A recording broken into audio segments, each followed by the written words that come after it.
All right, guys, we do have a little bit of wild talk coming up in the show, but first, some NHL news. And let's get right to our friend in Columbus to talk about this insane Mike Babcock situation. Aaron Kinney from Beer League Hockey. What the hell is going on with the Columbus Blue Jackets coaching staff?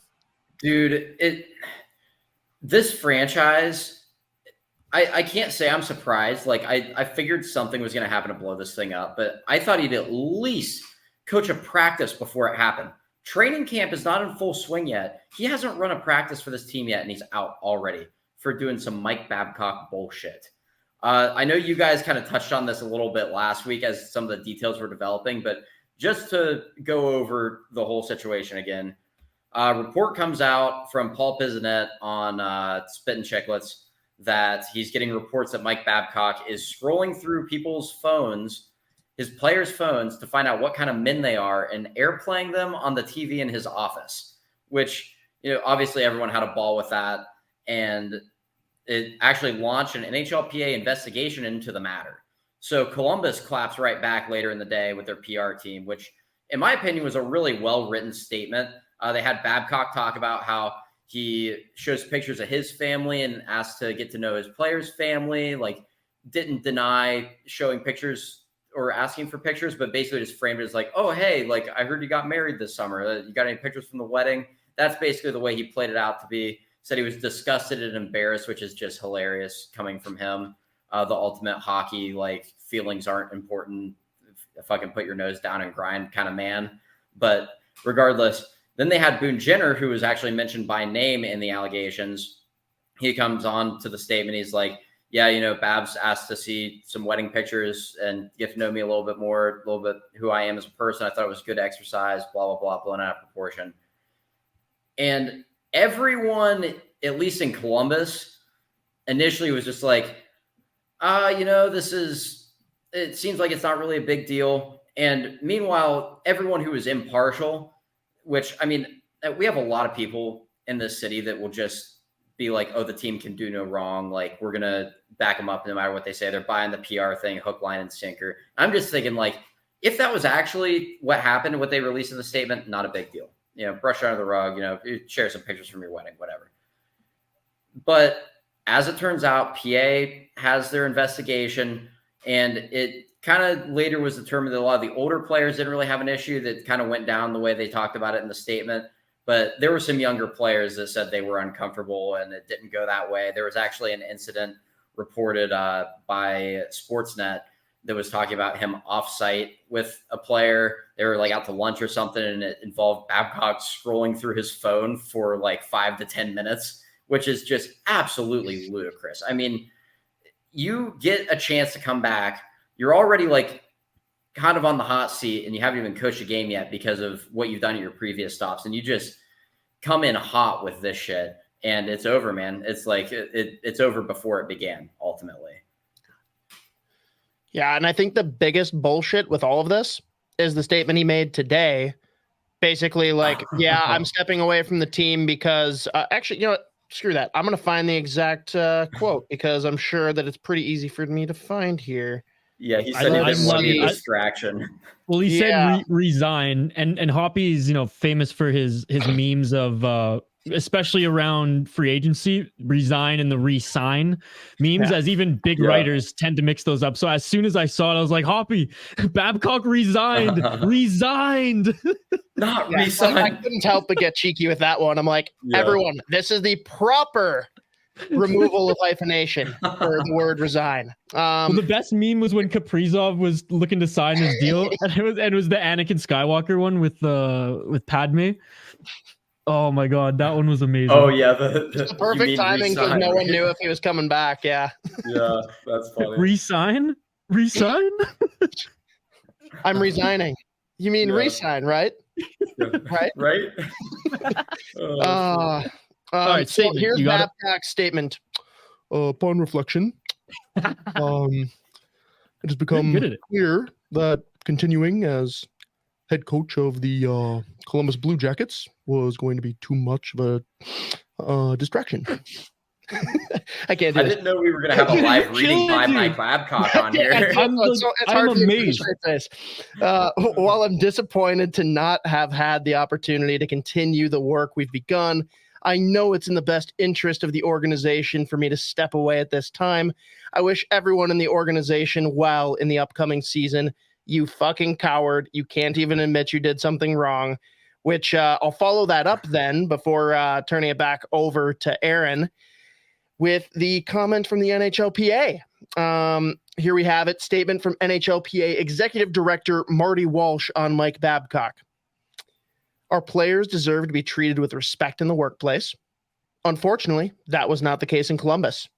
The club's decision to move forward with a new head coach is the appropriate course of action, which I love the fact that he says with the caveat, the club's decision. Yeah, not his resignation. The club's. Babcock didn't step away, which I think we all kind of knew. It was like talking like, yeah, Mike, like you can either step away or we can fire you. You take your pick. But it's just funny because everyone out there who was immediately just freaking out about the scenario because it's not even that it came from Biz. It's that it was tied to Barstool and everyone hears Barstool and immediately goes full red. Right. Yeah. And if it was the other way around, if it turned out that this was like totally harmless, everyone was happy, people would be freaking out and demanding that Biz apologize. Yeah. And set the record straight. So not only has Babcock not done this, but all of those people who would have demanded that, maybe we should like get out ahead of this, avoid your own bullshit hypocrisy, and you should fucking apologize for being dipshits. Yeah. Period.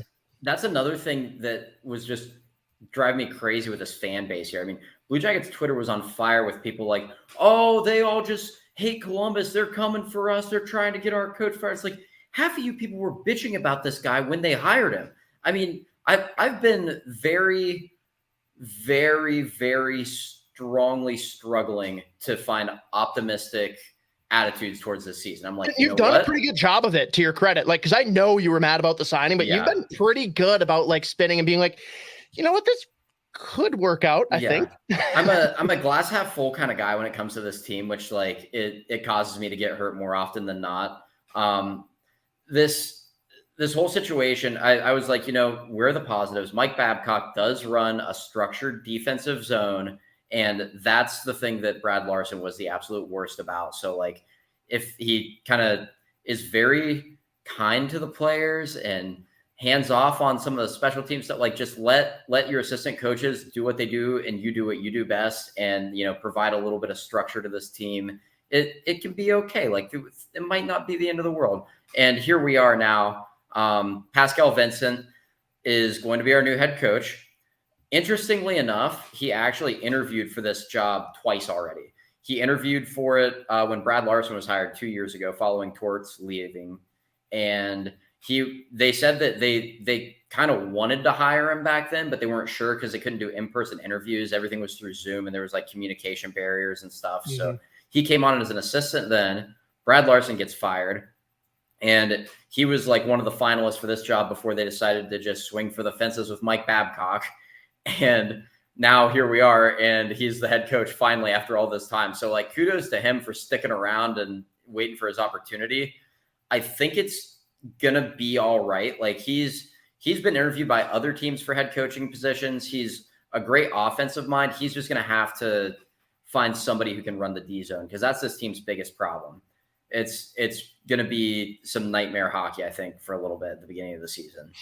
But at least we've got, an environment where players aren't getting their dick pics searched through on company time. It's like the whole thing it's such a Blue Jackets thing to happen, man. It really is. Well, you said Larson, you mentioned quickly that, unlike Larson, maybe, Babcock would have been a little hands off. Well, he should have been more hands off the guys' phones, guys. Exactly. Hands free. So the real question here for me, Aaron, and I'm sure, no one has the answer, but I want your perspective at least. Whose fault is this? Well, I think the blame is kind of an umbrella over everyone right now.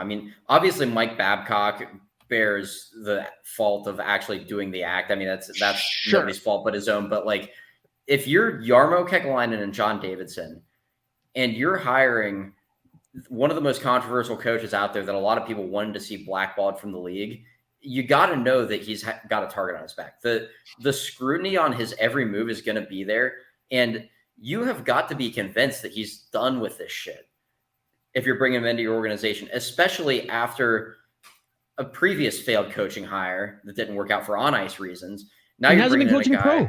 He hasn't been coaching pro. He's literally been coaching like, I'm sorry to say it, University of Saskatchewan, but it's subpar hockey as far as the university ranks go. Like, and I'm not even getting into the hockey stuff yet. Like, this is just from a pure like media firecracker standpoint. This like, you had to know that if this guy isn't perfectly crystal clear, straight laced, like infallible, someone's going to dig some shit up on him that he does, and there's going to be blowback. So the amount of risk that you're taking, of all people, is Biz.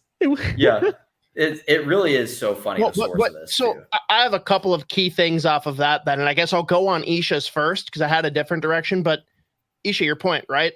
Biz is the one that opened this. How bad of a reflection is that on your organization that the players felt comfortable telling Biz that this was not okay, but they didn't go to their captain. They didn't go to management and ownership.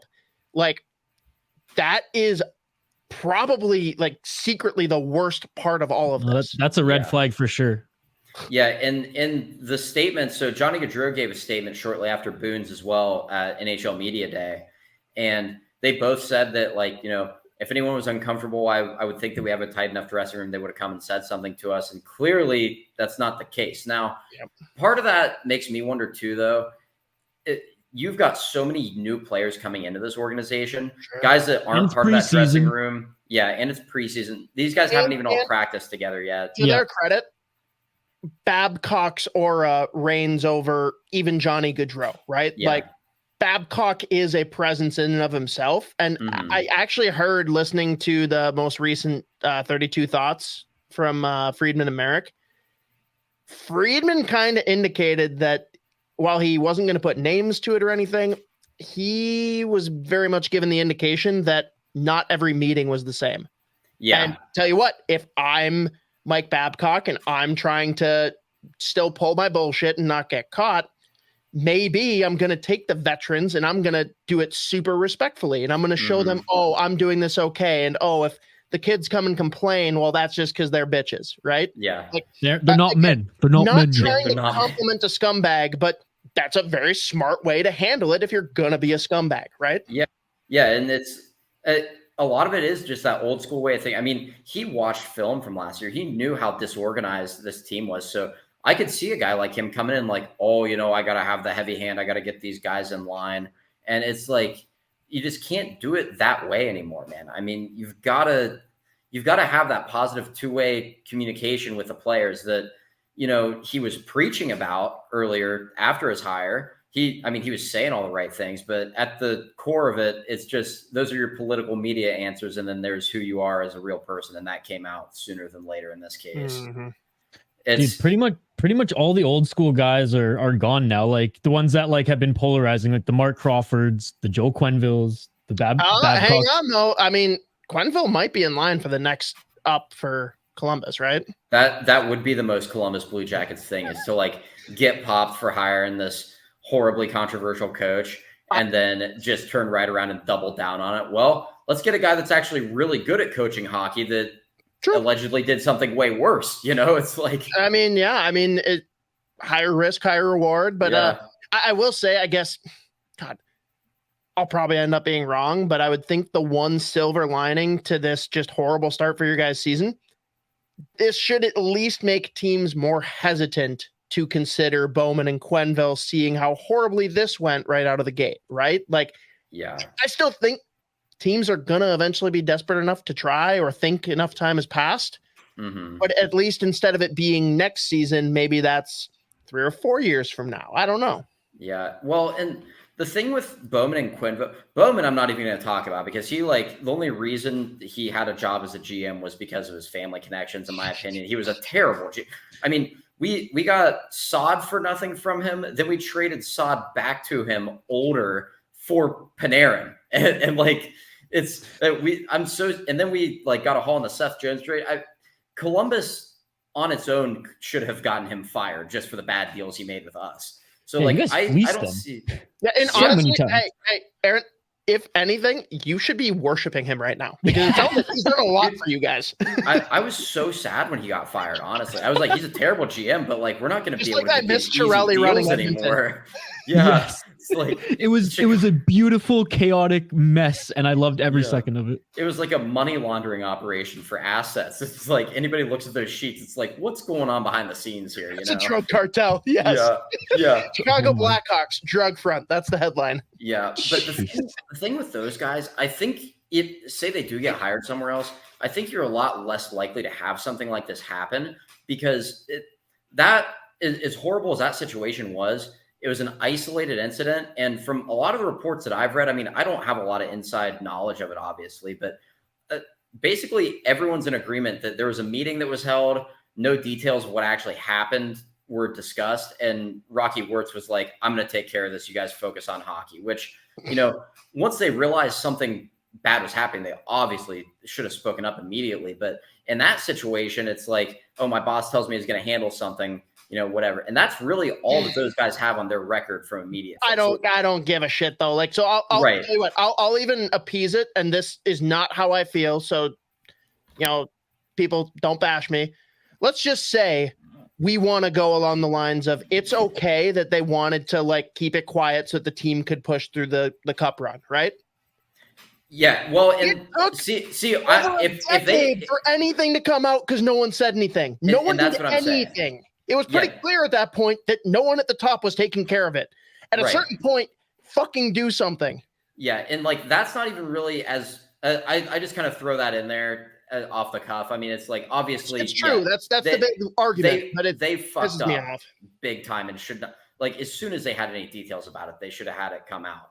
Even if someone was like, "Oh yeah, some kind of small thing happened. We don't really have the details. Like, let's figure it out. You guys focus on hockey. We'll do this." At the end of the season, once they got the details, Totally. they had to say something. They didn't. Oh yeah. But what I'm Dude, saying, but then on the positive side, you look at Columbus with like on the lowest end of like the inappropriate scale, that still is something that is inappropriate at work, and they were on it right away. So like it's good on the Columbus Blue Jackets I managers also for think that that's self-preservation because they were already under the microscope with making this risky hire. So like, yes, they did a good job getting out of it, but they also put themselves into it, No, and for sure. It's just a bad move from the organization. And what I was going to say is like with Quenneville and Bowman, I think you have less risk of something like that happening again, being that there was this isolated, awful incident, and they really don't have a lot of other bad stuff. Mike Babcock, he has a track record of just always doing these things over and over again. It's like a personality thing. It's how he runs his day-to-day operations. It's who he is. So to hire him and think that he's not going to do something like this, I don't understand. It was the same with Mark Crawford. When the NHL brought Mark Crawford back, even as an assistant in Ottawa, I knew it was ticking time bomb. And then what was like 2 months in where there was like controversy, and I was like, did nobody learn that this guy is just a little fucked in the head and like just should not be coaching in North America or at all? And so that going back to the original question I was going to ask before we kind of veered off on the Barstool piece, what's worse in your mind, Aaron? If like once he's in there and this starts happening, right? We'll just call it the phone business. Is it worse if they like knew and didn't think it was a big deal, or if they were oblivious and didn't know it was happening? Like what's worse of a look on Davidson and Kekalainen? Oh, I think it's way worse if they knew it and just buried it. Because I mean, again, I think it's still an incompetence thing too, though, to like not be watching this guy no matter what he's convinced you of coming in. Yeah, it's a situation where it's like, obviously, if it happens and then you try to cover it up, there's like two bad things that happen there. I'm just going on a quantity over quality here. But then like, if you don't know about it, it's like, okay, well, we were very dumb. We should have known this would happen. But again, with like the veteran players, if all the veteran players are saying like, hey, this is cool. He's just having normal meetings with us, asking to get to know our families or whatever. And he did this with Yarmo too when he got hired. Obviously, I'm sure he wasn't grabbing his phone out of his hand, scrolling through it, but he brought up with Yarmo like, hey, I want to get to know you on a personal level. Like I brought my phone. I want to show you some pictures of like what I do in the summer, my family, stuff like that, where I'm from. Like, I'd love to see some of yours. Basically the way that he acted about it in the press conference. And Yarmo's like, yeah, I think it's cool that he wants to connect to people. Maybe this is a sign of him changing. But then obviously you take the spin with the younger players. It's like, no. But you know what? I will say that right there leads to just the sociopathic tendencies of 100%. Babcock. And I would say I understand, like, again, Yarmo got played, sure. Yeah. But it's very crafty of Babcock to come in and, like, in a super polite and upfront way, do it with Kekalainen and do it with Jenner, do it with Goudreau, so that when the kids complain or when this breaks news, if it ever does, their immediate response is, no, we got your back. We'll defend you. Like, we went through this. This was nothing. So, like, I really am now, like, as we talk through it more and more, I hate Babcock and I think he's a scumbag, but goddamn, I like weirdly respect like how crafty he was in going about this. Like the groundwork he laid before getting into it. Like, there's for sure bodies in his freezer, right? Oh yeah, dude, absolutely. Well, for me, it's because a lot of people kind of compare. I guess because Torts is still in the league, so people, I guess he's one of the last old school guys. But Torts, I think at the end of the day, and this is where I'm getting at it. Torts wasn't selfish. Torts cares so much about winning and the team that he will, his wires were crossed for them. Whereas Babcock, it's him. I want to be the puppet master. And that's what he is. He's a puppet master. So the biggest difference you hear players talk about with Babs and Torts, Tortorella, where you stand with him. There's not, and he's going to war with you. He's going to war with the players. Like, the best example, and just one little quick tidbit here, is when he got fired from the Vancouver Canucks for going after Bob Hartley, who, talk about another old school guy. When he was suspended and the Sedins were being put on the penalty kill, their 80-point seasons were cut in half with him playing foot. They all wanted to go to bat for him. They were making jokes about like free him on Twitter, and we'll cover his fines, as a joke, because they loved him. And even the Sedins said that even though that was the worst year we pretty much ever had with the Vancouver Canucks, he probably was our favorite coach as like a guy who would go to bat for us, not necessarily a guy, systems who brought us to win, which I really, that I will always respect that about Torts. But anyway, so I had to bring that up because that's what really, he may be one of the old school guys still, but at least he loves his team, loves winning, and loves the players. Yeah. Well, and like Babcock is the opposite. How can I like fuck with this guy's head to motivate him to go play? I'm not going to tell him what he needs to do. I'm going to fuck with him behind the scenes so he thinks it's his own idea that he's known to do. It's like, have a coach that'll get in your face and scream, fuck you. You need to back check, instead of a guy who's like, I'm going to go hide this guy's shoes for a week until he realizes he needs to back check for me. It's like, come on, dude. But to me, it's almost weird now. Like, I'm like going serial killer approach here, where I'm not even convinced Babcock's doing it to make them better. I think he's just doing it because he's in a place of power and he thrives. No, he feeds on that power. Yeah, and that's exactly it. He's not doing it for any reason other than like for his personal joy. And it's like, guys, this happened. So in the 90s and like early 2000s, there were so many stories that came out, and like, especially in like junior hockey, Western and Ontario League. Again, I just don't read about the Quebec League, so fuck them. But these were the coaches, and they were playing those games with obviously the younger players because they're way more impressionable, way easy to manipulate. And it's just crazy that Babcock is kind of still that old school major junior coach, playing with, trying to play around and play mind games with like men at the professional level in 2023, after how he exited the league, and it's nuts. And I was saying right before we were recording here, it's crazy how the $10 million man in Toronto, the greatest coach in NHL history, how the mighty have fallen. Maybe we all had like Red Wings covered glasses. Maybe he wasn't as good as we thought he was. That's horrible. Stop. Yeah, that's the Red Wings colored glasses part. I appreciate the effort there. That was I can tell. I was like, rose colors doesn't work. But. Yeah, that's so. And you were talking. This is the last thing I'll say about Babcock. He is that old school, blah blah blah, rah rah kind of guy, but. So Aaron Portzline of The Athletic does an interview with the Blue Jackets coach a few weeks leading up to training camp every year. And it's just to sit down, questions about players, lineups, a little bit of friendly, like how's your summer, stuff like that. And he was asking about multiple players. We get Fantilli coming in, exciting young player. Patrick Laine, you want to get him going again after a couple down years. He's asking about all these guys. Every single player that he, had something good to say about, Babcock was just like, yeah, he's a man.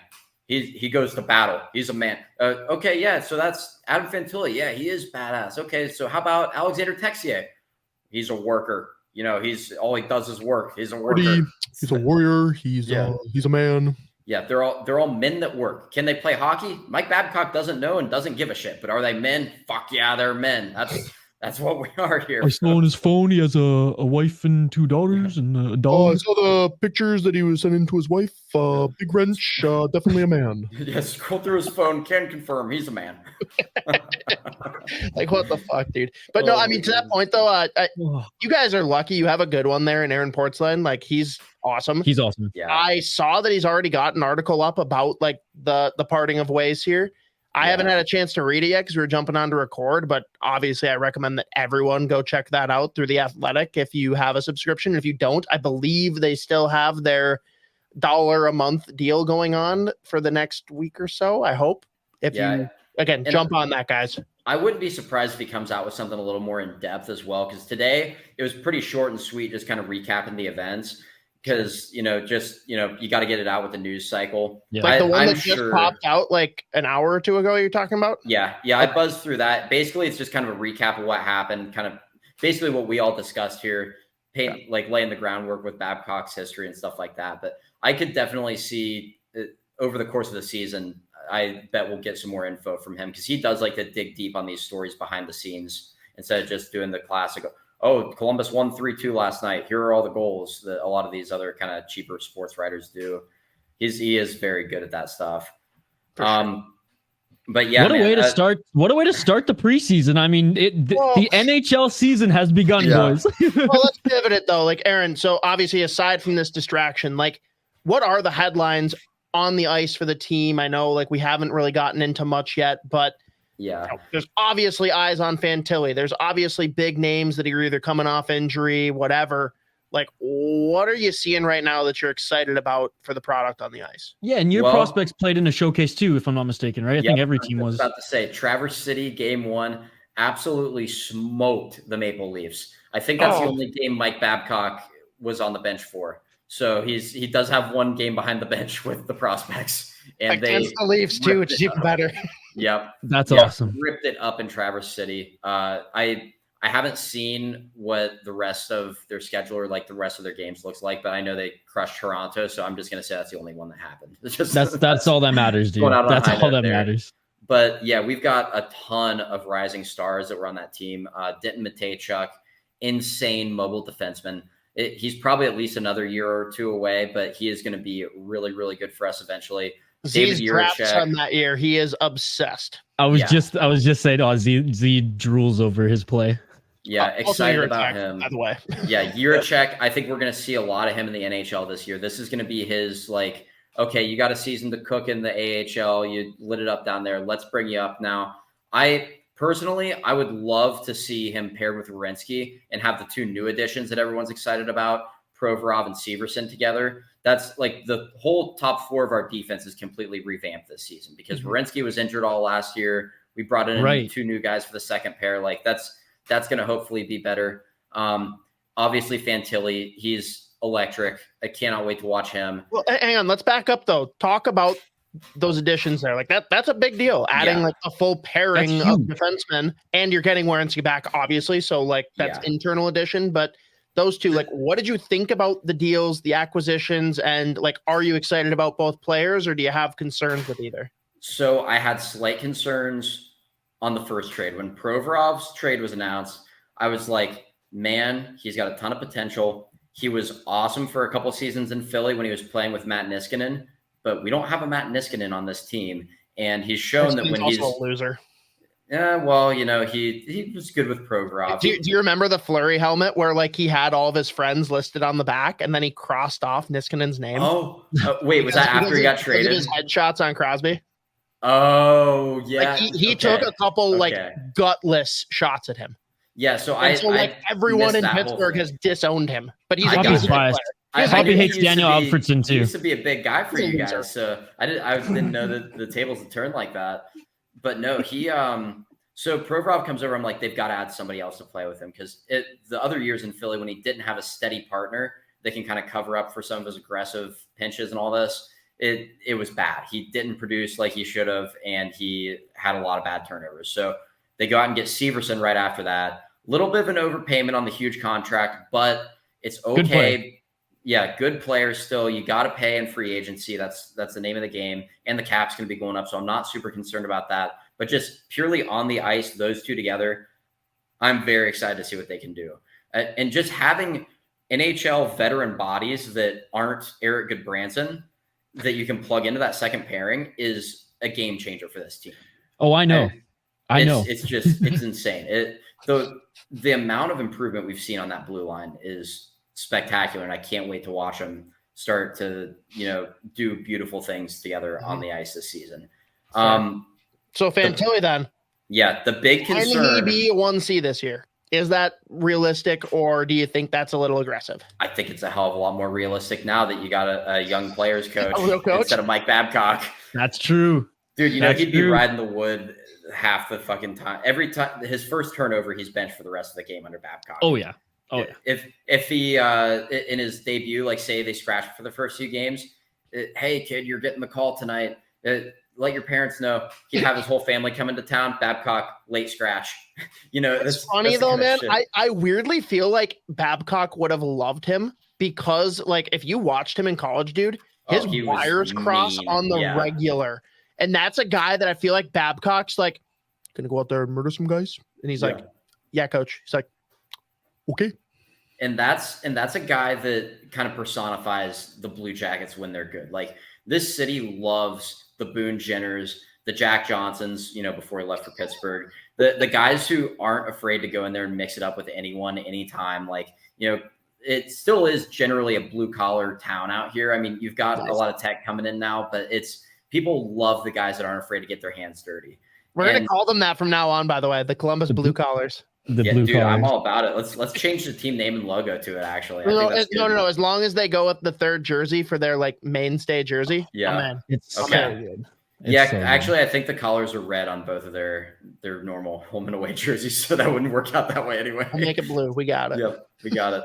But no, so they have Fantilli coming in, and the biggest question at forward was your center depth, and your lack of a number one center. So if he can do what Pierre-Luc Dubois did his rookie year, when he came in, kind of cut his teeth a little bit, lower in the lineup, jumped in to slot at number one halfway through the season with two good wingers, Josh Anderson and Artemi Panarin, absolutely lit it up from there on. I could see a very similar path for Fantilli there.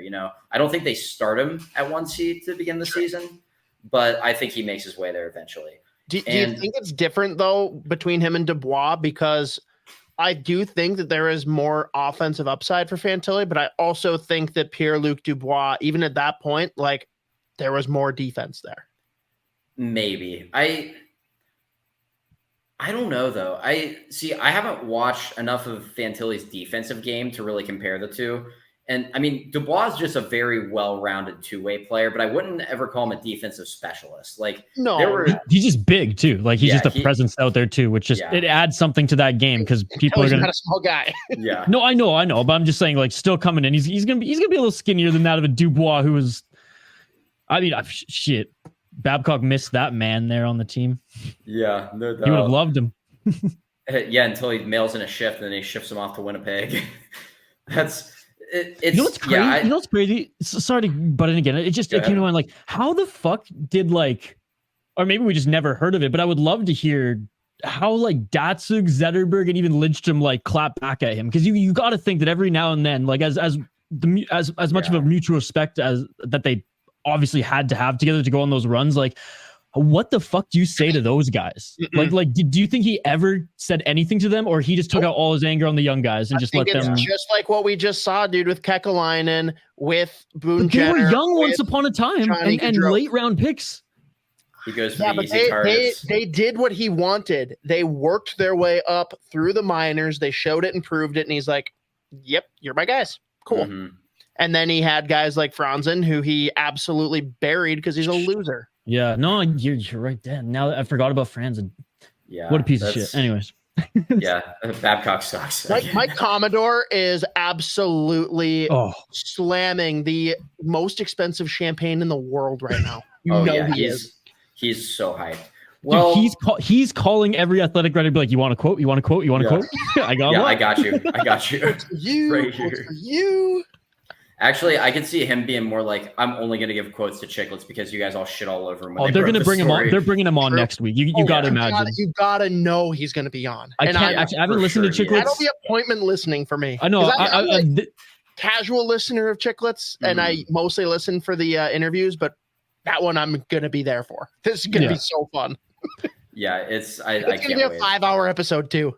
No shit. And then everyone's going to come out and look at these deadbeats dancing on Mike Babcock's grave. It's like, it's just the whole cycle is going to restart again. Yeah. But, oh my God. Yeah. Another interesting thing at 1C though. I don't know if you guys remember last season, we had 2 games where every center on the roster was injured, as was most of the team last year. And this was actually during a time where Brad Larson was not with the team. So Pascal Vincent was the acting head coach at the time. Game in Vegas and in Washington, they bumped Patrick Laine over to play center. And he actually, I thought it was going to be a disaster. Patrick Laine is not like a defensive guy at all. He did not look bad.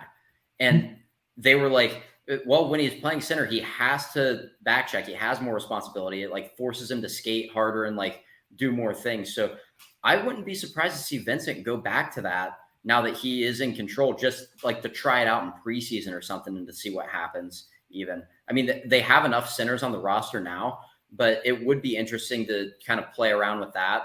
I mean, at this point, you're just like, you're doing whatever you can this season. Hey, shoot, just so he's familiar maybe with some plays, some sequences that they can have that in their back pocket just to honestly to pull out of left field every now and then, because you'd think some other teams like preparing for the midseason is like, wait, what the fuck? What is this matchup we have to do now? Like, if you're a goalie, how worried are you about the in zone face-off one-timer off the draw? Just like they put it down, just gone. I think if you do that, you got to have Boone Jenner on his wing to take draws in the D zone. Like, you just have to. Well, right, yeah, but again, just offensive draws. Just only offensive draws. Do you think Boone Jenner on the first line makes sense? I personally do. For a limited time. The most likely scenario in my head, you start out what you had last year. You have Gaudreau, Jenner, and either Laine or Kaprizov up, or not Kaprizov, fucking Marchenko, wrong Kirill. Our listeners literally just had a heart attack. I know. Sorry, you guys have the OG Kirill. We got he resigned, guys. He resigned. Yeah. So I think you start out with that, because Boone is good as that 1C. Like, when you have 2 all offense wings, he honestly makes me think of Elias Lindholm, just with a little less point production and a little bit more defensive specialty, because he's great in that role. But the problem is the last couple of seasons, they've been just pounding the minutes on him because they haven't had anyone else. And he's had to opt out early for back issues both seasons. So you can't just overworked. Yeah, you can't grind him down the way you have been. He's getting up there in age a little bit. He's got chronic back issues now. So have him out there in a lot of these important situations, D zone draws and stuff. And then hopefully you have Fantilli come along, or, potentially, I don't want to say Sillinger, but Sillinger 2 years ago was awesome as a rookie, and then he just fell off last year. But you also have Kent Johnson, who they drafted as a center. They've had him on the wing primarily, but you have a lot of options for what you can do. Yeah, he's awesome. So good. I cannot wait to watch him play this year. And then one other guy really kind of set at wing though, where he's at. He was last year, and they said, okay, we're easing him in on wing. We don't know if he can play center yet. Now you've got a coach who's clearly comfortable putting Patrick Laine at center. So, I mean, I think they should put him at center and find out if he can play center. You got to give him a chance to figure it out. I mean, if you're choosing between Laine and Goodbranson, I wouldn't necessarily say he put him there out of comfortability. Kent Johnson? No, Laine. You said he's comfortable putting Laine at center. No one was available. Yeah, true. Okay, yeah, you're right. It was not a comfortability. He's well, someone's got to do it. Patrick, go. He's yeah. Is there another Patrick on the team? Laine actually had approached him about it. He's I want to try playing center. And so, Okay, so that's he was actually like, let's try it that's out. a positive because he knows he's gonna have to work more. And like you said, maybe I should have led with that. Patrick Laine was the one who said, I see centers are going hurt. I want to take it all back. Yeah, we'll see though. I mean, this might be a meaningless discussion. He could stay on the wing. No, but that's interesting. I never knew that. So I think like our listeners would be like, intrigued with that. It was one of the few interesting storylines we had rolling down to the draft lottery last year. So honestly, you know what I'm thinking now, boys. You know what I'm thinking now? The Minnesota Wild have enough wingers. Let's try Kirill at center. Pass. Yeah, I don't know about that one. You never know though. But then I'm kidding, guys. I'm kidding. The last guy I'll bring up, Alexander Texier.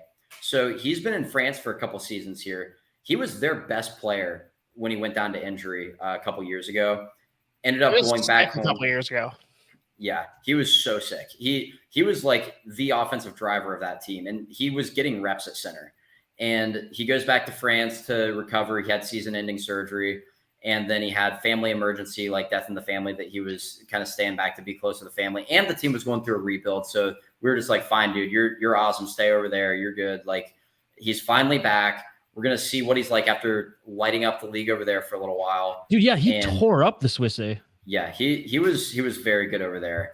I'm excited to see him back. We have just a lot of unknowns, and for this team, that's good because usually our knowns are not good. So there's there's a lot of optimism to be found in a lot of these guys that we have no clue what we're going to get from them. It's exciting because now you have a lot of fans who are like going to watch because it could be something new. Even if the team, isn't going to be as competitive to be a team that goes deep in the playoff or even makes the playoff, at least you're like, okay, the page is turned. We have a lot of question marks, but they're young and new players that, for the most part, we've only heard good things about. So I think it's an exciting year. Despite where you guys finish in the standing, despite playoff appearance or not. Though Hoppy thinks that we're overlooking the Blue Jackets a little bit. I think this team's going to surprise some people. Hoppy's in that camp too. In the Metro. Where? Yeah. Dude, I think they're sitting. See, I have no clue what to expect out of Pittsburgh or Washington. Pittsburgh, I think, is going to be better. Washington, the beginning of their season looked like the end of Columbus's season last year. All their big guys were hurt except for Ovechkin. John Carlson was out for most of the year. Like Backstrom really was out for most of the year. Yeah. Yeah. Tom Wilson, TJ Oshie they missed a lot of time. So I don't know what their two biggest question mark teams are Columbus and Washington. I don't know. Like both of them could finish 7. Both of them could be the number 3. And I wouldn't bat an eye at either. I'm going to say I have Columbus finishing either 4th or 5th. I think 4th is unlikely because I do think Pittsburgh's going to be good. They're going to come back. That's a good ceiling to have, given where the team is at right now. I've got them 5-6, so. Yeah, and like they're obviously better than the Islanders, who just re-upped all their old slow guys and didn't make any improvements. Bo Horvat's not that slow, okay? Yeah, but like Bo Horvat and Matt Barzal are the only reason to turn on the TV when the Islanders are playing, and Ilya Sorokin. Like I was going to say, Sorokin's filthy, dude. Yeah. Everyone, they're going to be stuck with that team. Wrong. They're going to be stuck with that team, those poor fans, for like the next 6-7 years. Everyone signed like 200-year contracts. Like lose like I'm going to be dead by the time any of these come home to roost. Oh, 100%. This is the team he's going to the grave with all due respect to Lou Lamoriello. Yeah, but it's going to be really interesting to see. But everyone wants to judge them based on where they finish in the standings and ignore the fact that they were playing with an AHL team on, probably 60% of the nights that they were taking the ice. Mm-hmm. So, yeah, I think that's a big deal. Another kind of under the radar addition they've had too. This is the last one I got for you. They brought in Nicholas Backstrom, the other one, ex-Minnesota Wild goaltender, as our new goaltending coach. Hey, best goaltender the Wild have ever had, dare I say. I love to hear that endorsement. Love to hear that. I loved him, dude. I loved him when he was here. Look at us, too. The expansion brothers. Yeah. Just sharing. We're just sharing, trading back and forth. We can find ways to help each other out. But he's Elvis Merzlikins. They're committed to him for term. He was electric his first couple seasons. Since I think highly of him. I think highly of him too, man. He's ever since the tragedy that took place a couple years ago, he's just been off the rails. And that this has been pointed out by a few writers too. Like that tragedy took place at his goaltending coach's house. They like experienced that together. And at first everyone's like, these guys, they bonded getting through that and everything, but it was just time for a new voice, I think. And there had been speculation that he wasn't really able to put that whole thing behind him when he's seeing Manny Legacy every day. I don't blame him for that at all. It's trauma, man. Like look at, and I'll still defend this player till my death, like Matt Murray. Yeah. Everyone wants to say, oh, he was a bust. He just had 2 lucky seasons with a really good Pittsburgh team. No, he was sick, and he was a big part of the reason they won.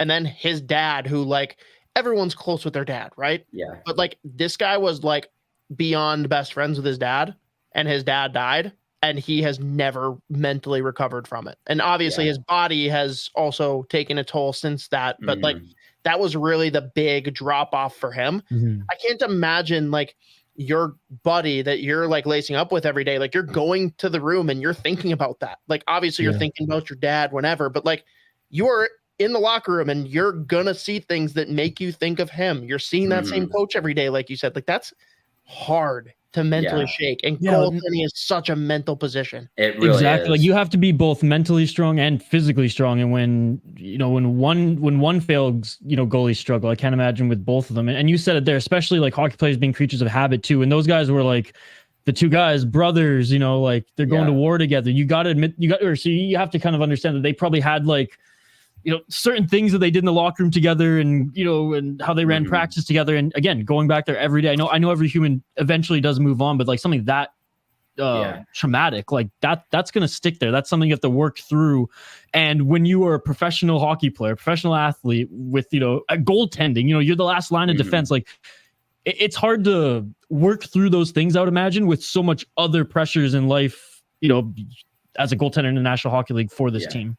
And I'd be remiss if I didn't mention, the guy we're talking about, Matisse Kivlenieks, RIP. He was just an awesome, awesome guy. And him and Elvis, like Elvis literally called him my little brother. They were both Latvian, the only 2 players from that country on the team. They both suited up for the Latvian national team in the World Championships together. And like they just did everything together. So yeah, big loss for him. And I do think we'll see a little bit of a different Elvis, but a big part of that's that improved defense as well. I mean, just improved team, improved defense, improved coaching. I don't care who our coach is, as long as it's not Brad Larson. This team's going to be better.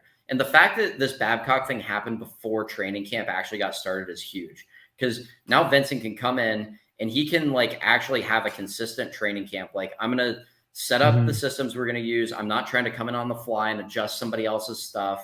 It's not like you're having this happen in the middle of the season or the middle of camp or something. It's over and done with, and now we can move on and get ready for the season like we normally do. And I think it matters less for the players. I think that's huge, though, for the incumbent head coach now, because it's not just a matter of having time to get ready for the season and like not jumping in the middle, but it's not something you ever ask for or like want or need. But he's got so much rope now. Like nothing that he does this year is going to cost him that job. What Babcock did. So it's just like he kind of is coming in with no pressure, because everyone's like, oh shit, he got thrown in last minute. He shouldn't have even been the head coach.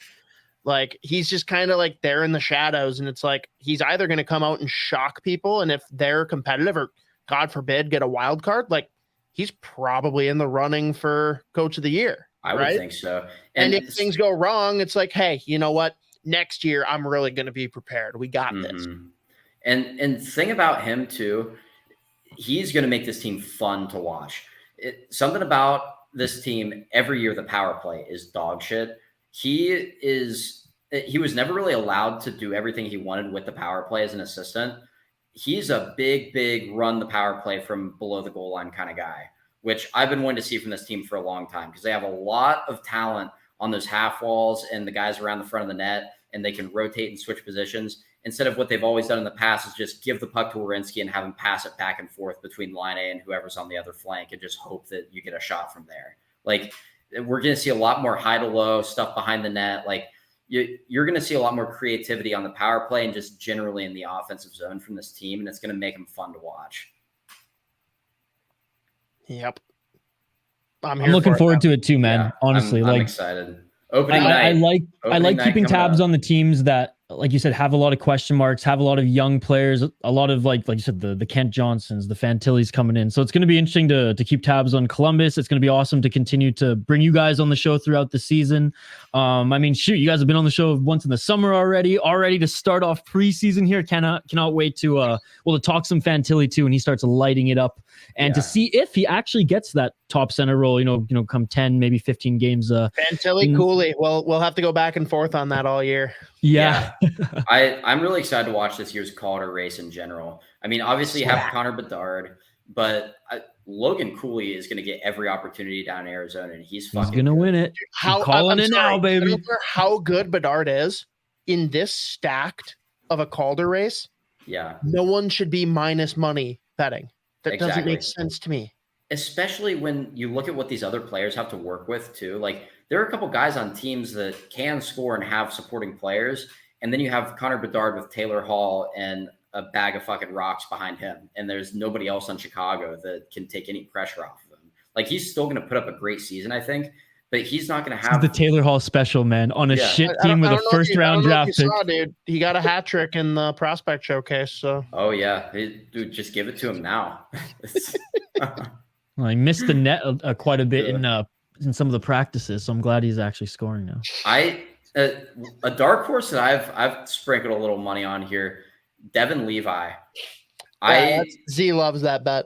I'm excited to watch him. Like, if he comes in, they give him that starting role behind that Buffalo team. I think he's got every opportunity there too. If they make the playoffs and he plays more than half the games, he's winning the Calder. Yeah, there's no way around. I think it's a lock. Yeah, that's a good bet, actually. That's a good bet on him. I think they're making the playoffs, personally. I do too. They're head and shoulders above the other two rebuilding on the cup guys or on the cusp, not the cup. Definitely not the cup yet. Ottawa and Detroit. But yeah, Buffalo is going to be fun to watch this year too. Oh, I think they're going to be better than New Jersey too this year. I don't know about that. Hopefully Severson was just the magic that stirred the drink in Jersey, and that all came over here with that trade. Well, you know what's crazy? New Jersey has 2 defensemen that have worse odds to win the I don't know how to properly phrase that. They are more likely in the eyes of Vegas to win the Calder Trophy than Fantilli, than Cooley. Like, it's ridiculous. Yeah, it's weird in my opinion, but that makes it easy for us, right? When we're throwing the money out, until inevitably at the end of the year, Vegas gets it right anyway, and we all feel like Luke Hughes will be a bust. He's going to be like Jared Stahl. Oh man, that's your captain's brother over there in Vancouver, bud. You can't be throwing that out there. That's his comparison. He's saying that there's 2 good Stahls and 1 duster. Okay. I was saying there's 2 good Hughes and 1 bad. I get you. Yeah. We'll see. Hopefully you got one of the good ones. If you try and talk shit about Jack Hughes, like, I'm done talking to you. Jack Hughes is fucking sick. He's great. He's nasty. So I want to see him hit. Is he captain? Is Jack Hughes captain of his team? Nico Hischier. Old Nico. Interesting. So are you saying that Daniel Sedin was just a piece of shit player because he wasn't the captain? No, but Henrik was the better player. So Daniel sucked. You're putting those words in my mouth, bro. This is a binary podcast, man. If you don't say it, then it must be the opposite. I just don't understand. You think Jack Hughes is a bum because he's not the captain? I didn't say he was a bum. I just think that I'm happy the Canucks have the better Hughes. That's all. So before I go, I got to ask you guys, what's the number one thing that I should be looking for as an outside fan on the Wild this year? What's your exciting new guy coming out of nowhere that we have to watch out for? Well, not out of nowhere, but Brock Faber is going to be fun. I had fun watching him last year when he popped in at the end. I'm excited for that. If you had fun watching him play like in Minnesota, when he was like, he tore it up with the Gophers this year, NCAA. He's something special. I think Rossi too, but yes, the 2 of them. And I don't know if the Wild ever decide to pay Kalen Addison and decide not to just randomly bench him for alien Klingberg. Watch at least Klingberg's not there anymore. Now we get to watch him. Yeah, he's making 4.5 in fucking Toronto. Explain that one. Can we talk about that for a second? What the fuck are they doing up there? You want so confusing. They give 3 years to Revo. You want a more aggressive and less responsible Morgan Riley when you say you've been looking for like the responsible guy to play with him forever. You want to just have Morgan Riley and John Klingberg up there just like taking risks and making play. Now, Morgan Riley at least looks like he knows where he's at a lot of the time. Yeah, but they're all gas, no breaks, like forward, and then they're like, oh shit. Yeah. Klingberg does not know where he's at any given point in time. Yeah. He's on another fucking planet. Yeah, he's just flowing. He's in a constant flow state. And sometimes it's positive. Sometimes, like you said, he doesn't know where he is. Yeah. He rides the waves. Oh man. Aaron, this has been awesome. Aaron, let's hear, when do you guys have your next episode coming up where you and Phil will speak reasonably and Nate will probably try and defend Babcock? Dude, no, Nate's not. We're all on the same page on that. What is going to be something to listen for? Phil always wants to compare Torts to Mike Babcock. He's part of the crowd that thinks Torts is just this like dinosaur old school coach that can't relate to players. And tell him to listen to this podcast because he's going to bring it up, I'm sure. And I'm not holding back on it anymore. Like it's fair, yeah. Yeah. So we're going to actually be doing, I don't know how much time we'll have to dedicate to that. Actually, I'm sure some, but we're starting our division previews here leading up to the season. So we're going to be recording twice a week, I believe Tuesday and Wednesday. So probably Wednesday and Thursday, or we might go like Wednesday and Friday to kind of spread them out with some preview episodes, just breaking down moves that happen for each team in the division, all the major ones, kind of making predictions on where we think they'll finish. Just a little primer setting up the landscape for the NHL. That's going to be on Spotify or Apple Music. It's the Beerly Hockey Podcast. Make sure you type in the, because sometimes they don't come up if you just type in Beerly Hockey for some reason. But that's also going to be posted on our Twitter at Beerly Hockey and Instagram at Beerly Sports. So we got a lot of content coming up to start the season. We've been kind of lazy this summer, to be honest. We've got a lot going on. Haven't recorded a ton, but we're getting all the way back into it now. It's called the off season for a reason, my man. Yep, exactly. Well, appreciate you jumping on, like I said, short notice, man. I was like, yo, just jump on for 10, 15 minutes. And I knew we'd go at least 45. Every time I say like, oh, I'm just going to jump on for a little bit, it just starts flowing, man. It's easy to talk to you guys. I feel better though at the end. Like you kept on saying one last thing. I'm like, okay, it's not our fault. We're good.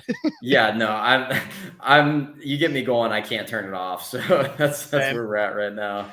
I love it, man. Thank you so much as always. Everyone, go check out their podcast, check out their division previews, and yeah, can't wait to connect again once the season's rolling, man. Yeah, absolutely. Thank you guys so much, and looking forward to seeing everything shake out here over the next few months. Absolutely. Cheers.